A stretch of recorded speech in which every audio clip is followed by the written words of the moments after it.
Om Namo Bhagavate Vasudevaya. Om Namo Bhagavate Vasudevaya.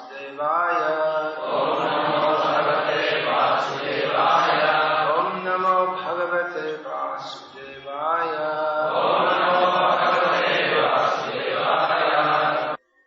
Yeah, so I'll announce it again. That devotees from outside Salem are invited to visit the temple project just after lunch, about 2 o'clock. That will be arranged. Please see Gokul Chandra Prabhu. That would especially be the devotees from Vellore. Vellore devotees, please go and see what's going on. It's my recommendation that in Vellore, the land that's been acquired there also be developed in a similar way to the way in Salem, using natural materials and methods for construction. Generally, everyone thinks this is insane to do this. People are so much brainwashed by modern civilization, they think that unless you do things with artificially, it must be wrong. But there are many advantages to doing it in the old, traditional way. Can you think of any advantages to doing it with cement and concrete? It's fast? Oh, well, yeah. It's a little faster. It's not that much faster.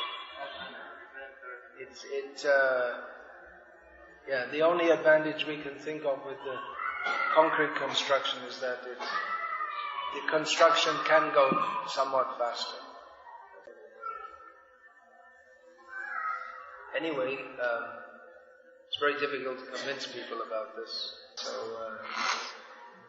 people have great faith in their eyes, so if you go and see, you might be a little more convinced.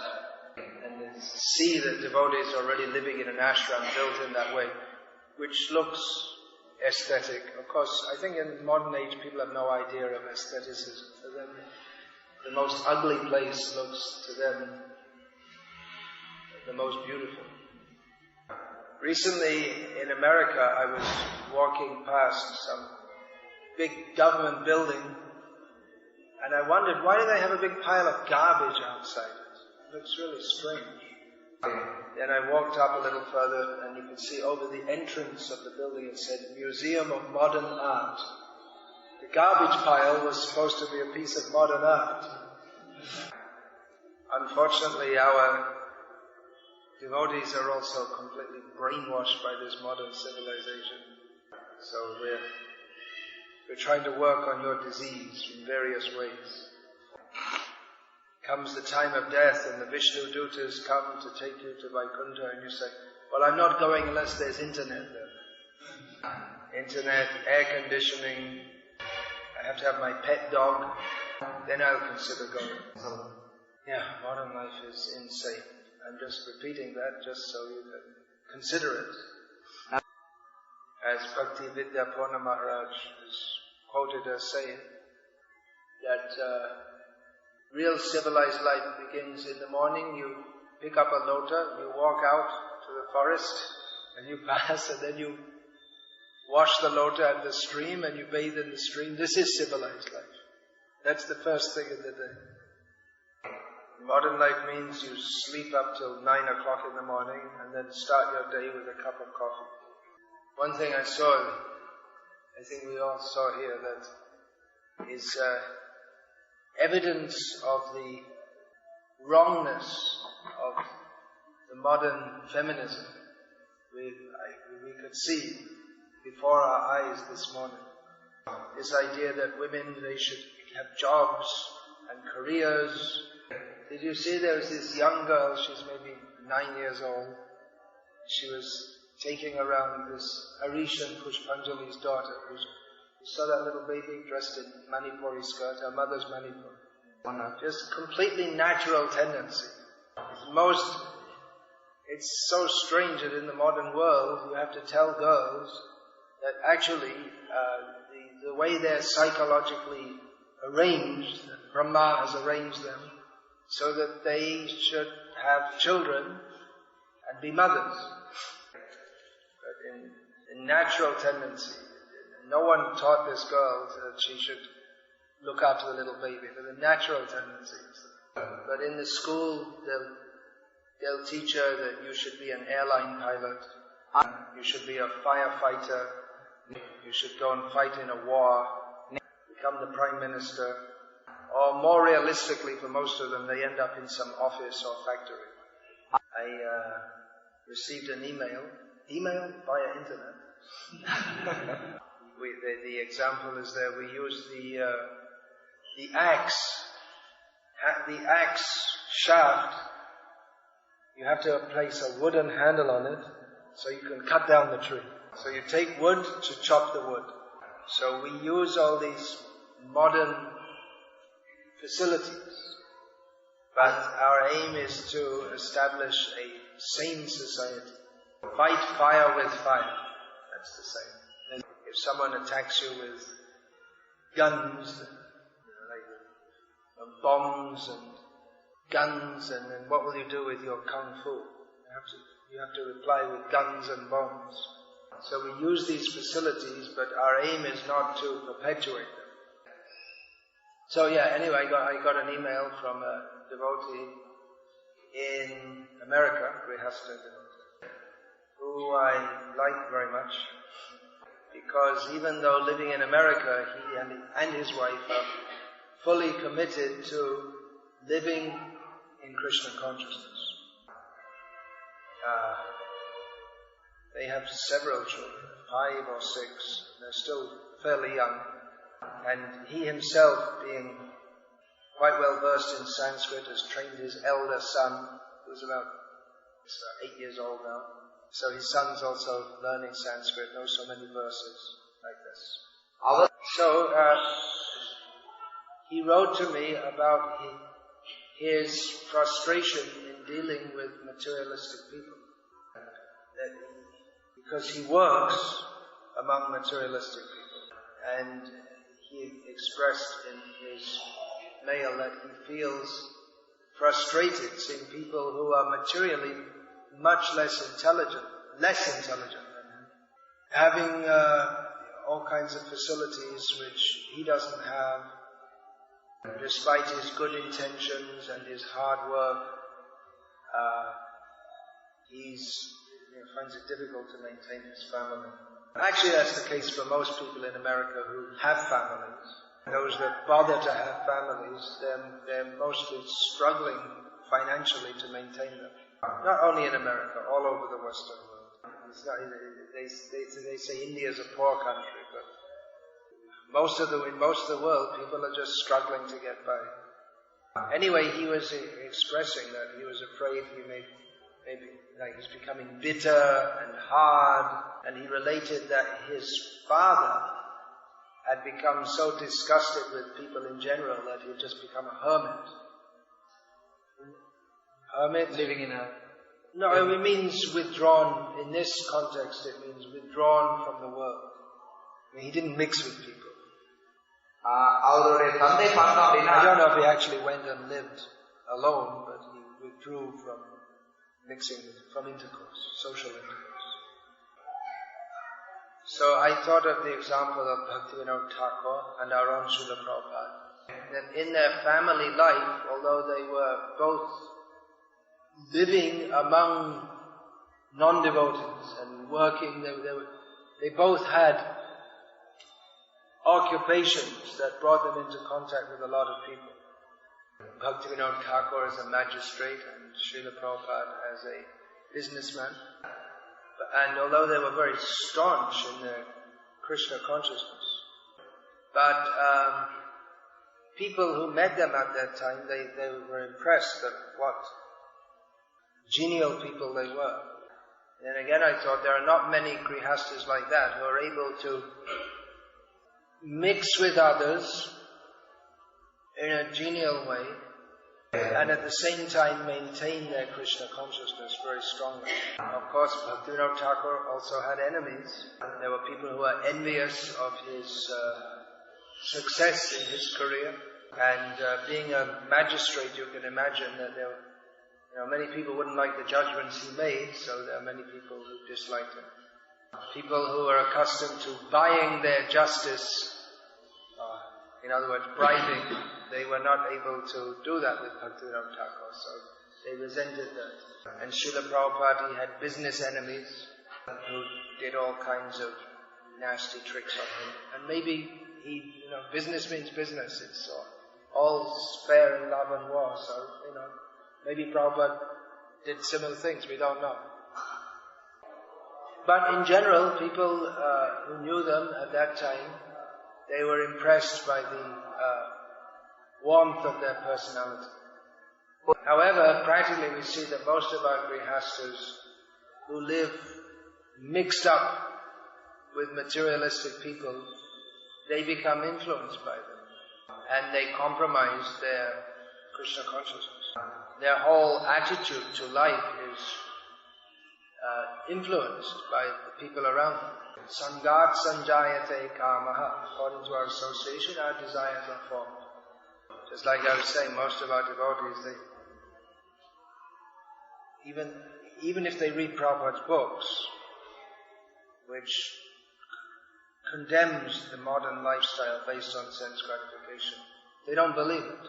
They believe because all around them they see everyone is enamored by modern civilization, and I guess they just turn off what they see in Prabhupada's books. They just don't allow it to be absorbed into their consciousness. Or they just don't read Prabhupada's books. Or they say that he was out of date, out of touch. Or they say that, what he said then doesn't apply now. And in various apparently pious and righteous ways, they blaspheme Prabhupada and pretend to be his followers at the same time.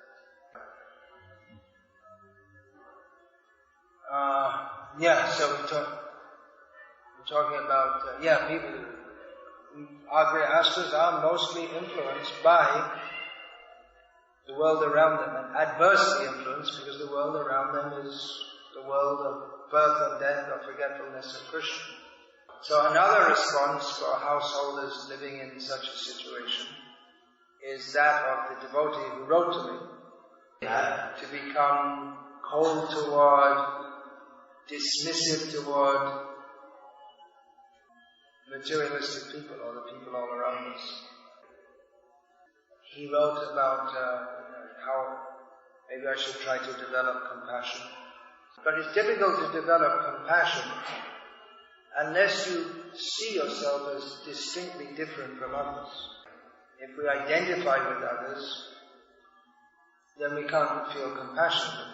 If we understand that our position is so much better than others, by the grace of Guru and Krishna, we are able to practice Krishna consciousness, so we're so much more fortunate than others. If we see that clear distinction, then we're able to have compassion. But if we mix with others as equals, then how can we feel compassion? Ishvaret had adhineshu balishashu vishatsucha prema maitri kripo peksha yah karoti samadhyama. The madhyam, or middle level devotee, he sees the Supreme Lord, and he loves him, offers his love to him. He sees that there are devotees and he befriends them. Then he sees there are foolish people who are ignorant of Krishna consciousness, and he is merciful to them. And the envious he sees also, he avoids them. So mercy flows down. But if we're socially in a equal position to others, then it's very difficult to show compassion toward them, even if we feel that toward them. Therefore, another reason for the hierarchy in the Varnashram system that's so much hated by propagators of democracy and socialism, another reason is that those who are better situated can help those who are lower situated. So for Grhasthas who are mixed up for occupational reasons, they are mixed up with non-devotees, they are likely to be compromised in their practices and their thinking And to resist this tendency, they may become hard and cold toward the non-devotees. But neither of these alternatives are very conducive for Krishna consciousness. So an alternative is to come to the level of Bhakti Thakur. Of course, it's not very easy for people to come quickly to the level of Bhakti Thakur, but they can at least keep him as their ideal. Another alternative is to seriously consider Chaitanya Mahaprabhu's advice, Asat Sangati Aga E Vaishnavacha. The behavior of a Vaishnava is typified by avoidance of or rejection of bad association. Therefore, Srila Prabhupada wanted to establish rural communities in which devotees could live simply as devotees without having to compromise with the materialistic way of life. Now we've all come together and we're having blissful kirtans, and we may think, well, this is very good. I'll have to wait for the next Shravanam Kirtanam come to engage in such kirtan again. But why not every day? If we're living with devotees, then we should have kirtan every day. So, Sabyasachi Prabhu, who led last night's kirtan and again at Guru Puja this morning, is also searching for land to make a rural project in this area. This is especially for the Grhasthas devotees, so that they can leave behind their city existence and live simply with devotees and chant Hare Krishna. So Grhasthas devotees are invited to take part in this project. You can contact Sabyasachi Prabhu about how to be involved in that. There are many reasons for these projects. The main one, Srila Prabhupada said, is to save time for chanting Hare Krishna. We're so busy that we don't have time to chant Hare Krishna. Then we're spoiling our life. But unfortunately for many devotees, chanting their rounds is their only spiritual practice. And that they also just somehow or other cram it into the rest of their busy life. So Srila Prabhupada writes that one should organize his life in such a way that he can think of Krishna all the time. Sometimes it's said that it's very good for preaching if our devotees are highly placed in materialistic society. Yeah, maybe that if they have time, they can also preach. Another form of preaching is for people just to say goodbye to materialistic society and live among devotees and be Krishna conscious. That's a much bigger statement to say that we want Krishna. We don't want your materialistic life. We don't need it. We're prepared to live on what Krishna gives us through Mother Nature. So that's very big preaching. So Grhasthas can preach like this by showing the example of absorption in Krishna consciousness, even in Grhastha life. It requires conviction and boldness, but without that, anyway, we're not going to go back to Godhead. So everyone is invited to participate in these projects and chant Hare Krishna. Kirtana, Jamana. There's quite a few brahmacharis in Salem. They're expert in kirtan, mridanga playing, singing. But I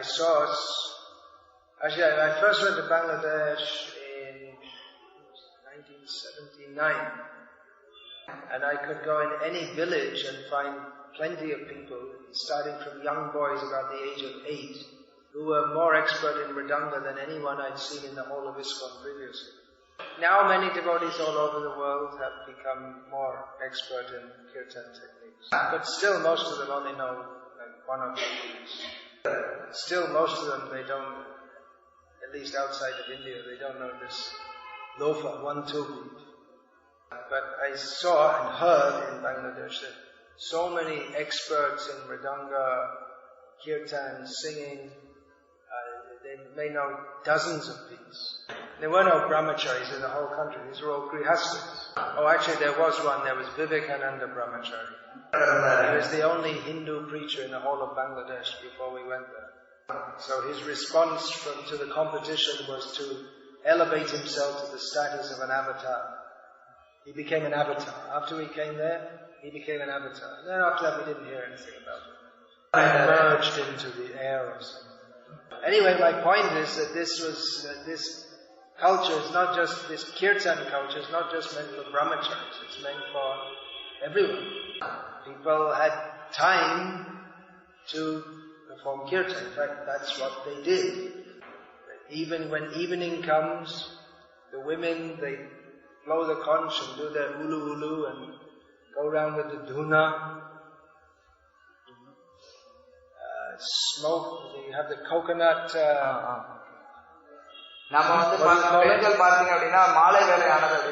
What do you call it? You have the coconut husk and you put some nice smelling things, the sap of the tree. It's called frankincense in English. And you light that and you go around and wave it here and there, and it's very auspicious and it keeps the mosquitoes away also. And then after sundown, there's no electricity, there's no electric lights, there's no TV, there's no computers, but there are mridangas and kartals. People would chant. Mostly the men would play the instruments. But actually women can do also. Of course, we don't expect to see the women madly smashing the mridangas. They can also organize among themselves. Actually, traditionally that would be in the middle of the day. After the lunch, then women would come together for Mahila Sangha, Mahila Satsang. And among themselves they can sing and dance, play instruments, and tell stories of Ramayana and all these things. Chant stotrams like this. This is the transcendental alternative to soap operas. Soap operas. Serials on TV? Oh, serials. I don't know. So let us introduce this kirtan culture. It's not just for devotees living in the temple. The culture is for everyone. Once we went in a village near to Madaripur in Bangladesh, and there was a renowned kirtaniya there. Renowned, but he was old now. So he could no longer play. He had arthritis. He could no longer play mridanga. But very sweet and gentle soul. I mean, he'd been doing kirtan all his life. So he was giving some tips to the devotees who were on our party, and they were very respectful to him. It was a very nice exchange. One family I used to stay with, the whole family, they all knew by heart all the songs of Bhakti. He wrote many songs. And if you include all the poems of Kalyan Kalpataru, it's Kalyan Kalpataru, Sharanagati, Gita Bali, Gita Mala. Plus, there are more songs, those are the known collections, but within his writings, just like in Jaiva Dharma, he's included more songs. So, many songs here. They knew them all by heart. That's how they raised their family. That's how they raised their children, on the songs of Bhaktivinoda Thakur. So those who are in family life, it's a difficult situation, no doubt. It's more difficult for spiritual advancement than those who can fully concentrate without material entanglement. So, try, if you can, to live with devotees. This is the famous prayer of Narottanda, serving the lotus feet of the six Goswamis, living with devotees. These two things. This is my desire, birth after birth. That I will have this birth after birth. So we can live in a devotee community, or at least live close to the temples, so that we can come regularly and join in the kirtan and classes and service and so on. But if we can't do either of those things, then at least somehow or other in our lives, have kirtan. Kirtan will save us. In the early 1980s, I often had to be in areas where I was alone or just with one or two devotees. So when I came to Calcutta one time, I asked some devotees, what should I do? It's difficult to be enthusiastic when you're just on your own and to have kirtan or just one or two devotees. And Anideshavapu Prabhu, who's now Bhakti Vidya Purna Swami, related that he was in Hong Kong or somewhere, I think just with Trivikram Swami or some Swami, there are just two of them, in some very difficult preaching place. Anideshavapu, that was his brahmachari name. He thought his sannyas name was long, and his brahmachari name was long also. Anideshavapu, it's a name from the Vishnu Sahasrama. Who takes his body, whose body is not under order from anyone else. In other words, he doesn't get a body according to the laws of karma. He is independent. So Anideshava Prabhu said that he would offer the arati and Maharaj would lead the kirtan. And he'd be playing the kartals and jumping up and down. And he's still doing it. He's 70 years old. I was just with Trivikram Swami in Florida. Every morning and every evening he's there in kirtan, he's jumping, he's dancing. So this kind of kirtan will keep us alive in Krishna consciousness. When we come together with many devotees, it creates an atmosphere, there's no doubt. But actually if we chant, we can invite all the demigods to come. They also like kirtan. We like to do demigod worship. Well, Shiva, Shuka, Narada, Prene, Gada, Bhakti, Vinoda, Deke, Gora, Rashampada. When there's Gora Arati, then all the demigods come. So you perform kirtan, and you can invite all the demigods. If demigods come, some local booths, they might join in. There are plenty of living entities all around who we can't see. Some of the booths we can see also. I mean, some of the people in human bodies, they're possessed by ghosts, quite clearly. Bhuta means ghost, same in Tamil. So, we're not alone. We do kirtan and we remember all the acharyas. They all, what are they doing? Krishna, Kirtana, Gana, Nartana, Paro. They're all singing and dancing in Krishna kirtan. So, whatever you do, wherever you go, chant Hare Krishna. This will save them. This will save us. Even if somehow we have to associate with non-devotees, then have kirtan regularly. That will keep us alive in Krishna consciousness. So the devotee I was talking about, I said he already has 5 or 6 kids.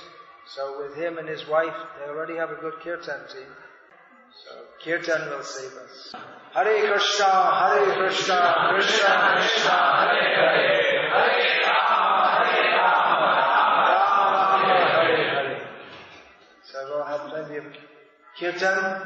Not saying enough kirtan, but there has been plenty of kirtan this morning. And you managed to survive the 1 hour of pravachan, of speaking. Yeah. So now as a reward, it's time for prasad. Hare Krishna. Hare Krishna. All glories to Srila Prabhupada.